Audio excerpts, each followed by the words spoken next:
No, hombre, nos quedé en la mierda, güey.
Vamos para allá, vamos para allá.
Ok.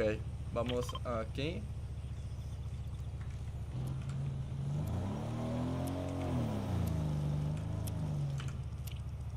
Para esto tengo que cruzar, sí.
¿Qué pedo? ¿Vamos o no vamos? Vamos a tratar de matarlos, no. Me gustaría.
¿Quién está a ver?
Me gusta estar aquí agarrándome a vergazos, pero necesito saber dónde está el mapa.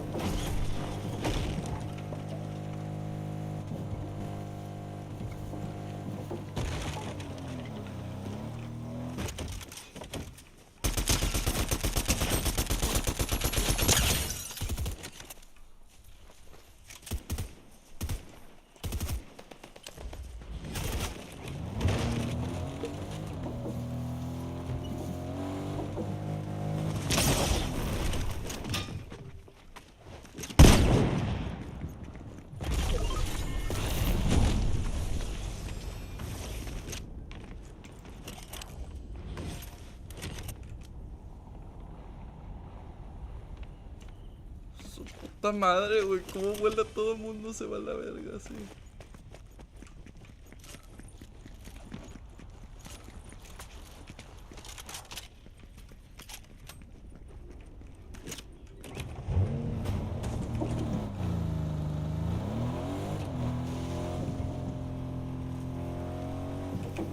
Ay, cabrón.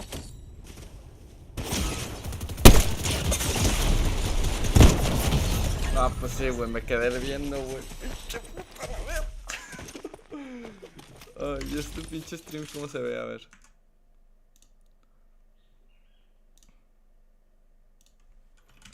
Twitch.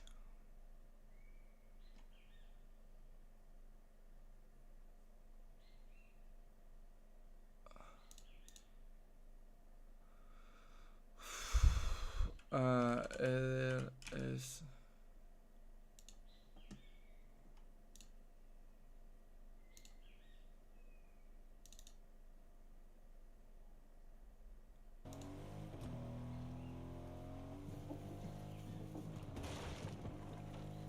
Se ve trabadito. Pero necesito saber dónde está el mapa.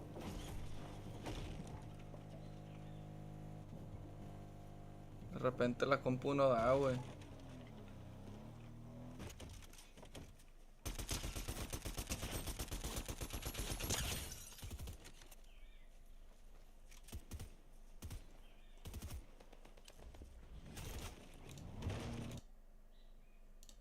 Ok, ya vi el stream. Se mira bien, aunque se está trabando, güey. Ha de ser por la grabación, ¿no? Yo creo.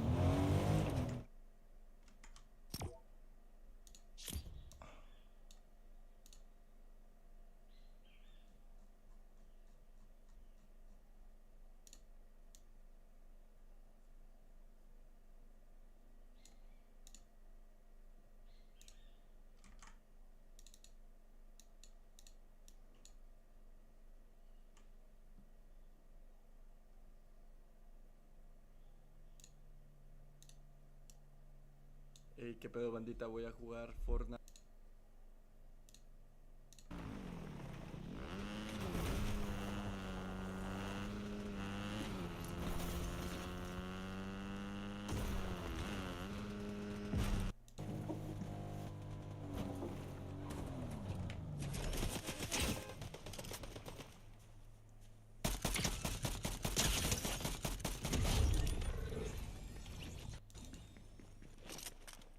Se ve súper bien, güey. La grabación. El stream pues se ve bastante bien. Yo creo que rifa, güey. Yo creo que rifa para hacer los dos. Ah. A ver, mientras podemos modificar los aspects.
Me encantó mi bitch, I'm gone. I'm gone. Literal, me fui de ahí. Ya no estoy, ya no existo ahí en esa realidad, güey. No soy yo. Este ya le iba a pegar, pero digo, no, ese no, ¿verdad? Ese no se le puede pegar. Ese es fuego, eso es malo.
Unos malandrines, a ver. Balazos de malandrines.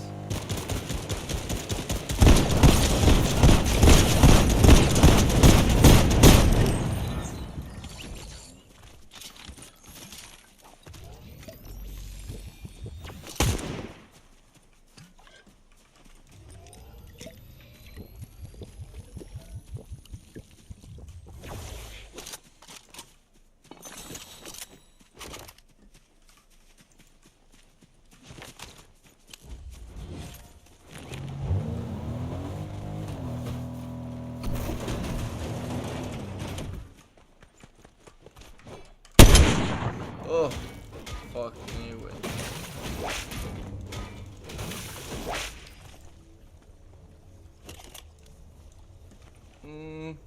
En realidad no soy bueno con el sniper, güey. ¿Para qué me hago, güey?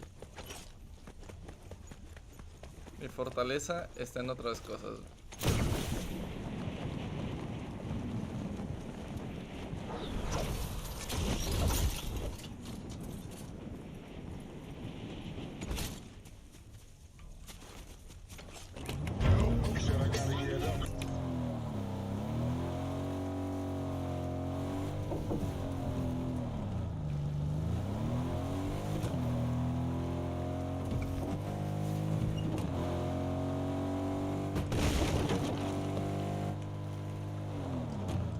A ver, ¿dónde están las cosas, chinga?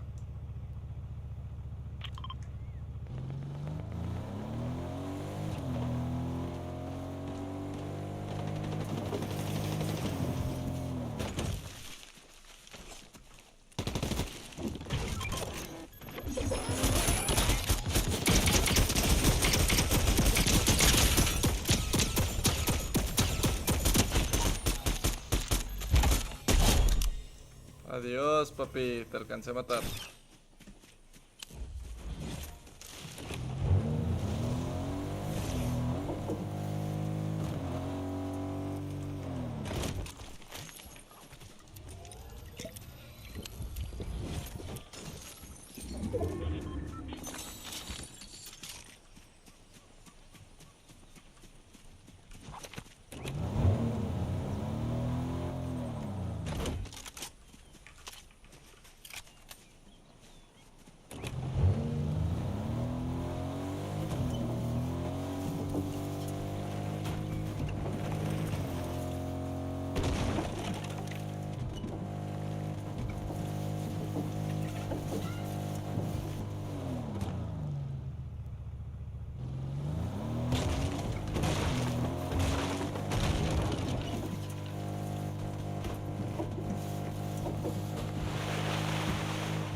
cabrón.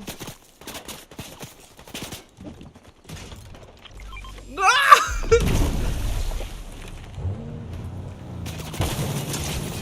Me va a matar.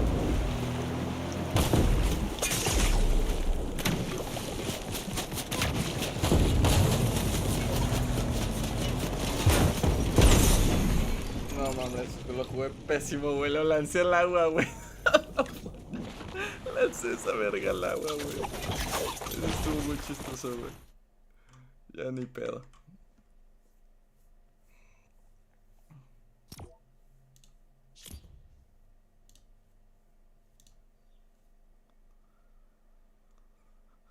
Ah.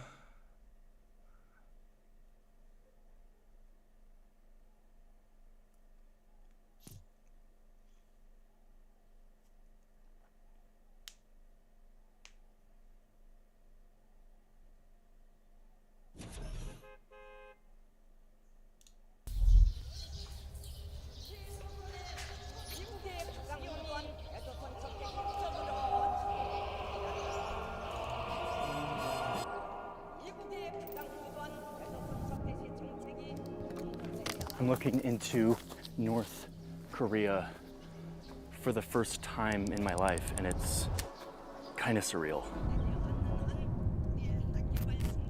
I'm up here on a rooftop, and I'm seeing two giant flagpoles.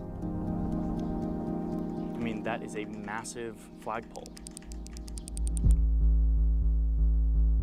You go over this wall, and you're not actually in North Korea yet. You're in a no man's land. A 4-mile thick demilitarized zone that effectively comprises the border. I came to this border because I want to understand this in a new way. I'm tired of watching this. The intensifying showdown with North Korea. The North Koreans are in no mood to talk. They're in the mood of testing and blowing things up. Getting one very specific version fed to me. Venga. Me gusta mucho caer aquí, güey. Mucho vergazo aquí.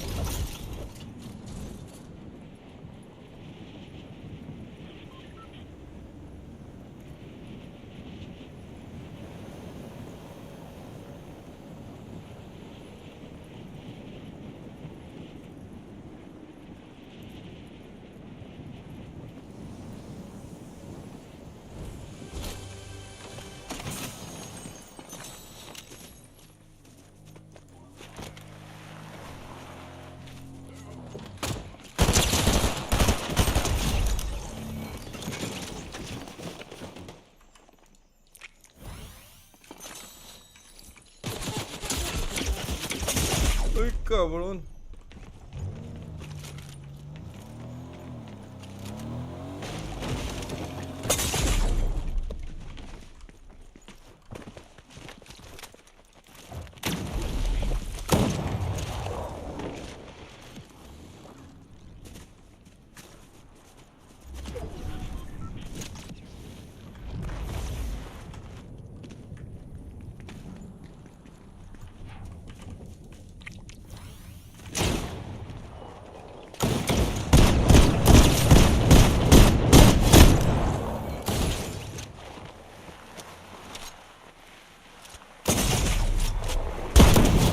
No, pues es... ¡Oh, cabrón! ¿Cómo corren todos, güey? Está difícil ahí, está difícil, está difícil. Está difícil, está difícil. About what this conflict is about. Rogue regime in Pyongyang. Nuclear testing is a big deal. Another nuclear test at any time. Who it's between, why it exists. The missile the North Koreans launched is something the U.S. has never seen before. Kim's stockpile of nuclear weapons Capable of hitting the continental United States. Instead, I want to see it for myself, to talk to the people who live in South Korea's capital, a city of 10 million people that is 40 kilometers from this border. I hear there's a lot of bomb shelters in Seoul. I want to go see what those look like. So I want to show you this peculiar border, what it looks like, what it feels like, and most importantly, how it got here. Not fed through Western diplomacy, military policy, and media coverage, but rather what it actually looks like on the ground. The enemy falling back to the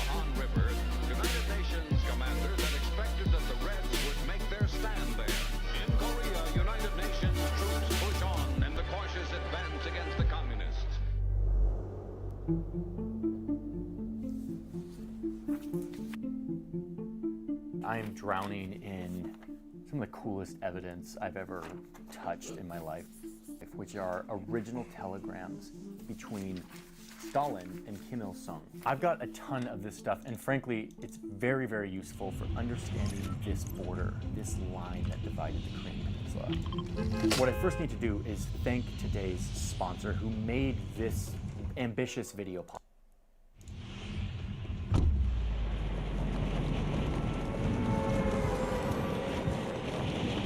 A mí me gusta caer allá.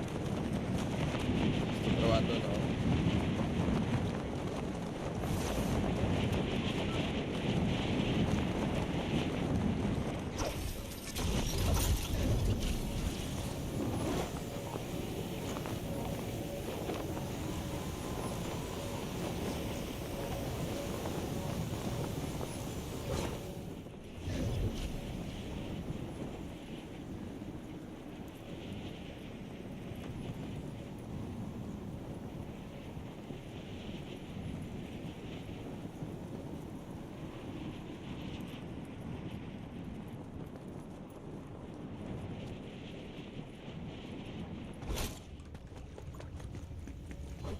Hombre, no mames, caí en un lugar de la verga.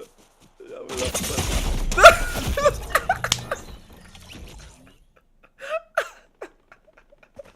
no, me lo estoy mamando, güey. Voy a caer en otro lugar, Possible. Copilot is a platform where you get paired with a fitness coach, one-on-one. It's like a personalized coach, and you get to craft a fitness plan that works for you. I went through the whole process of getting paired up with and I actually want to spend here. So much of what we hear about fit your body, or if you get under.com/2. This line, this peninsula, we've all heard something about it.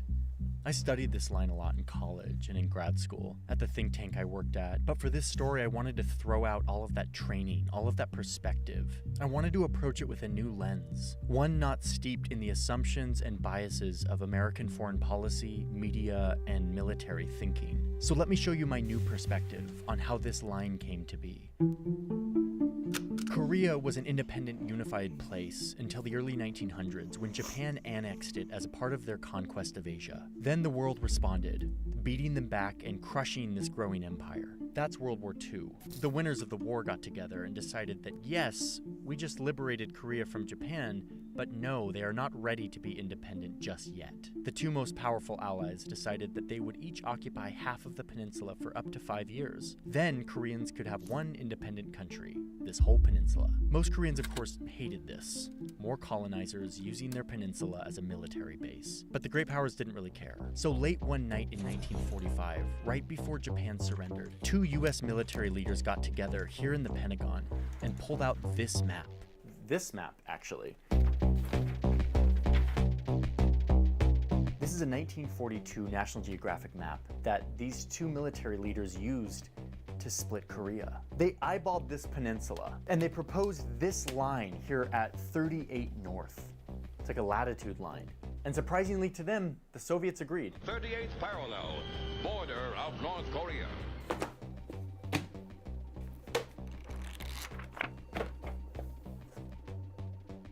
With this line, the Americans were trying to get Seoul, which was Korea's capital, on their side of the line, which they did by just like 40 kilometers. Oh, and just to be clear here, this line, the 38th parallel, wasn't some natural border. It wasn't a linguistic or cultural border. But again, the whole idea was that this was just going to be temporary. It's going to last 5 years. Two great powers dividing land with maps temporarily. What could go wrong? Okay, so what's the deal with the Soviet Union and the United States in this moment? You have to remember that they were allies after World War II because they had fought a common enemy, banding together to crush the Nazi Empire in Europe. And then the Soviets joined in over here in Asia, kind of last second, to help deal the final blows to the Japanese Empire. So these two superpowers were friends. I mean, I have direct proof of this. Check out a picture of my grandpa in the late 40s. On the Korean Peninsula. He's standing right up here on the border between the Soviet Union. Ay, güey, se me olvidó. Estaba picadísimo, güey. Ok.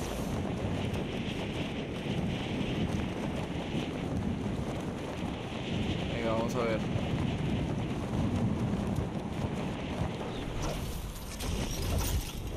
Si caigo aquí.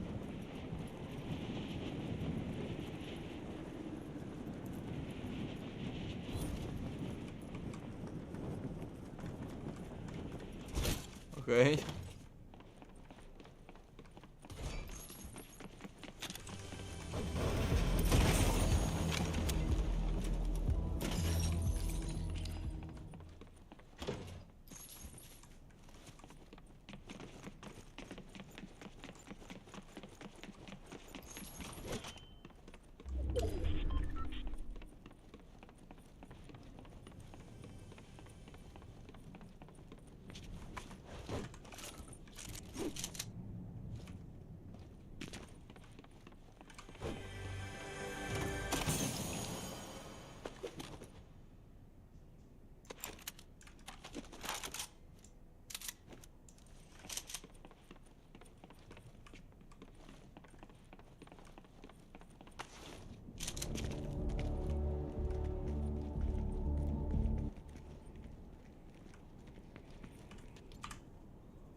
Uy, cabrón, este también tiene, pero...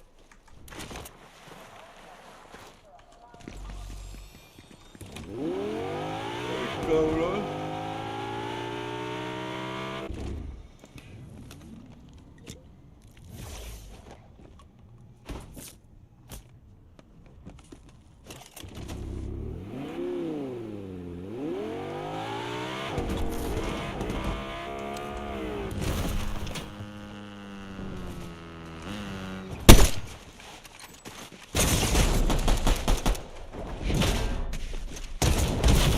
¡Qué feo! Puede ser, güey. Ok.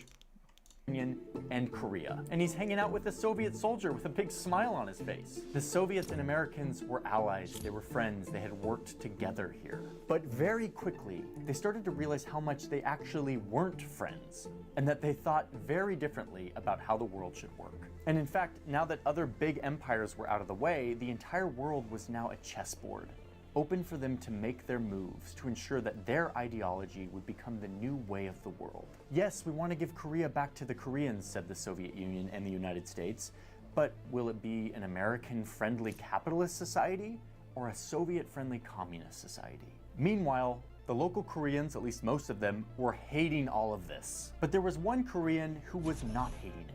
The new leader of the Soviet-backed North, Kim Il-sung, who was a war guy. He rose up as a fighter in China's communist revolution and was picked to then lead the communist part of Korea.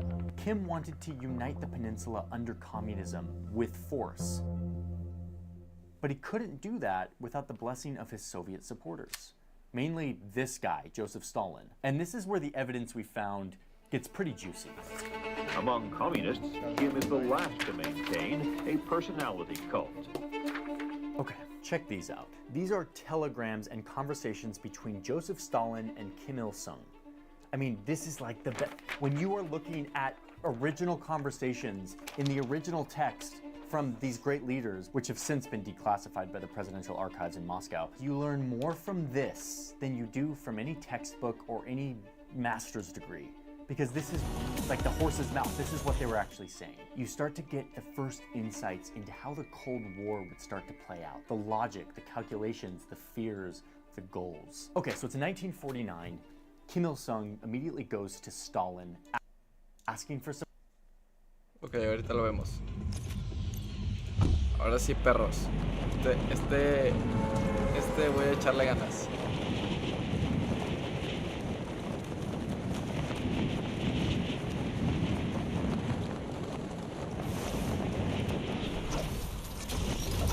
A ver, vamos a comprometernos con este lugar de aquí. El truco es pegarle.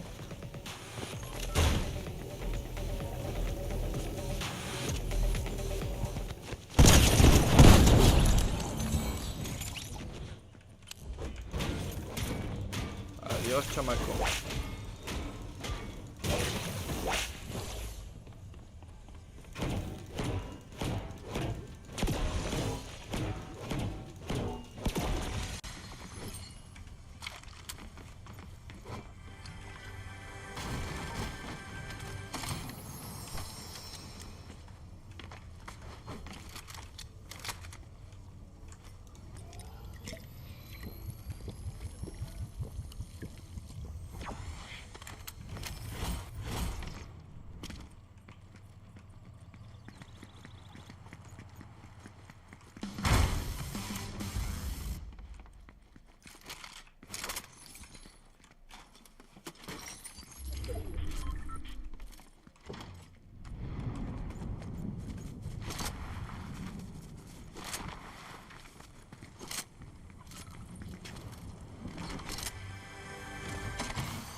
la verga.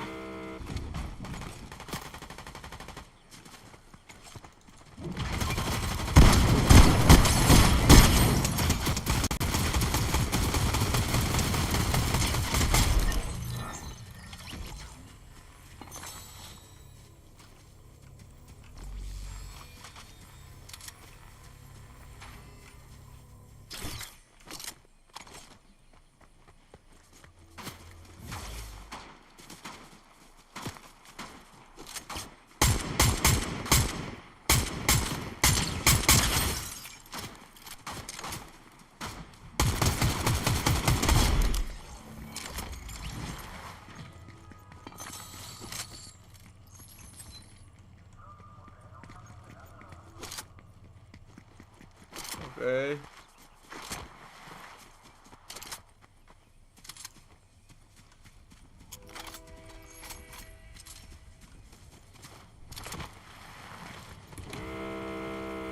carrito, güey, ya me lo verguiaron, güey.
Chingue su madre, ¿dónde están estos güeyes? Vamos a matarlos de una vez, güey. Antes de que se pongan más mamados.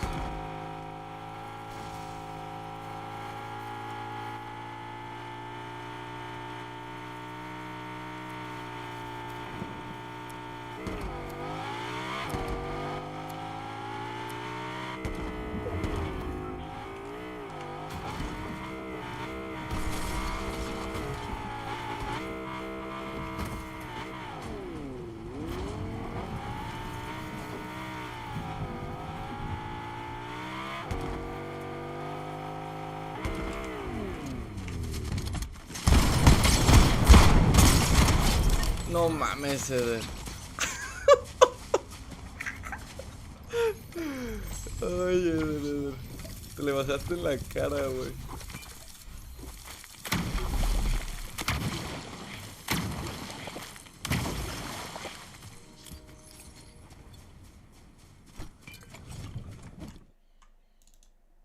Support and weapons to invade the South to unite the peninsula under the communist flag. Not surprisingly, Stalin is very interested in communism winning out on the Korean peninsula. But you read these conversations and you see that he's also kind of freaked out. The Americans are there, and a direct conflict with these two superpowers is a recipe for another global war. Plus, China, which is another communist ally, is currently in a big civil war. They're not going to be able to help Kim out in his efforts, so Stalin basically says no. But then the next year, 1950, three big things change. Stalin sends a note to Kim saying he's, quote, ready to help him in this matter. Tells him to come to Moscow. Thing number one. Stalin got intel from one of his spies in Washington that South Korea wasn't that important to the Americans. And if there was an invasion, the Americans probably wouldn't do anything. US troops were leaving the peninsula. Thing number two, and this is a big freaking deal, Stalin says it right here, that, quote, the USSR now has the atomic bomb, ending the US's atomic monopoly. That changes everything.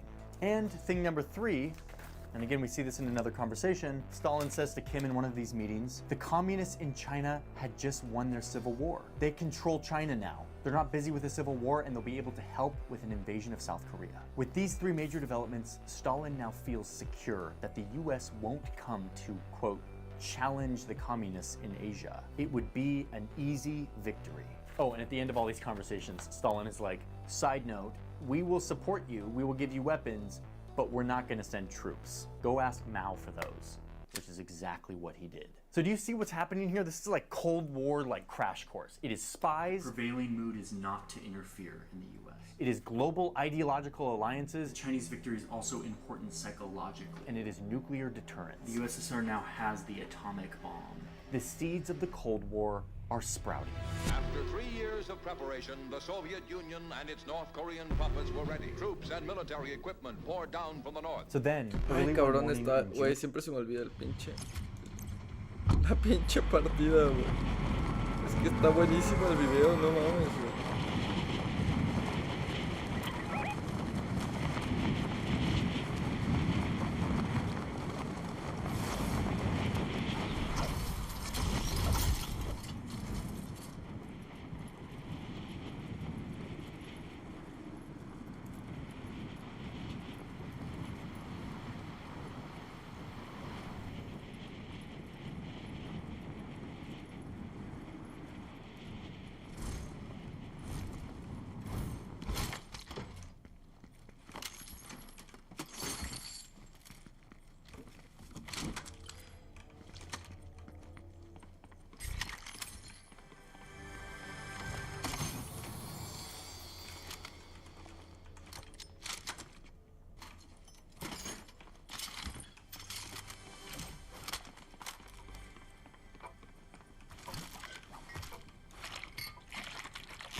the fuck?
No mames, qué roto está esta madre, güey.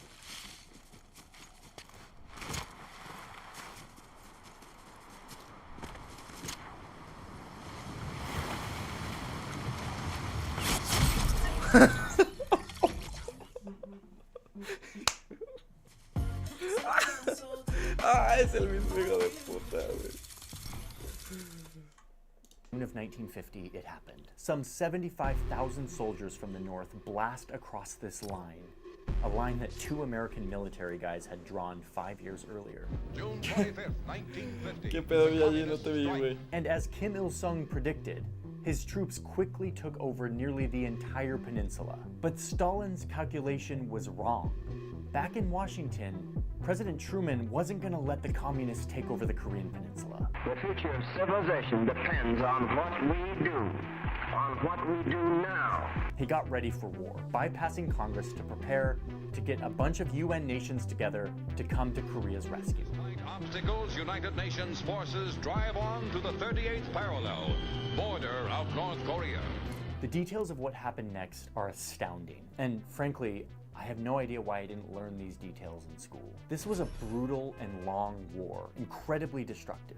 The entire peninsula was ripped apart. But an important detail for this story is what the US Air Force did up here in the north. The versatility of air forces was proved as never before. With their new jet-powered aircraft, they quickly established air superiority and dropped an unfathomable amount of explosives onto North Korea. Like, it's hard to quantify, but to put it into perspective, the US Air Force dropped more bombs on North Korea in this 3-year period than they did during the entire Pacific theater of World War II. After identifying their targets, our planes swooped down like avenging shadows of death and destruction. The US Air Force targeted basically anything that moved. Villages, towns, buildings, factories, and very importantly, dams. US carrier-based planes take off. Their target: the vital hydroelectric power plants south of the Yalu River.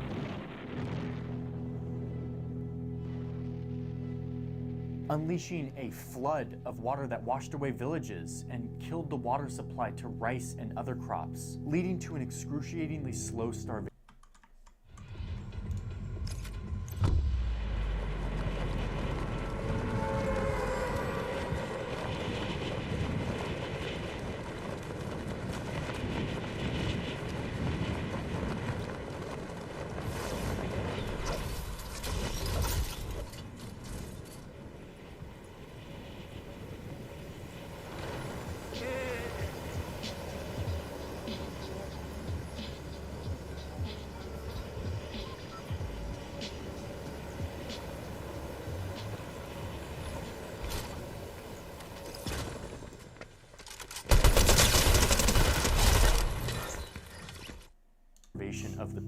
who started living in a network of underground caves to escape the bombardment of their country.